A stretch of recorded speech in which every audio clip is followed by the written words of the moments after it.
Weather খারাপের জন্যে চন্দ্র তাল কিন্তু যেতে পারিনি, কিন্তু চন্দ্র নদীর ওপর তো দাঁড়িয়ে রয়েছি। জাস্ট দেখো, এই হচ্ছে সেই চন্দ্র নদী যা চন্দ্র তাল থেকে সৃষ্টি হয়ে কিন্তু নিচের দিকে মানে তোমার কোকসারের দিকে বয়ে গেছে। ওকে, আর জাস্ট আমার পেছনের ভিউটা দেখো, জাস্ট দেখো, অসাধারণ। এই হচ্ছে ভিউ। আর আমি কিন্তু দাঁড়িয়ে রয়েছি এখন বাতালের ব্রিজের ওপর।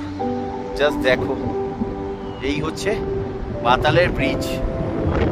আর আমার সামনেই রয়েছে কিন্তু কুনঝুম টপ বা কুনঝুম পাস। আর 3-4 দিন ধরে স্নোফলের পর জাস্ট লাহুল স্পিতি ভ্যালির ভিউটা দেখো, সেরা না? দেখো, জাস্ট দেখো, এই হচ্ছে বিউটি অফ লাহুল স্পিতি।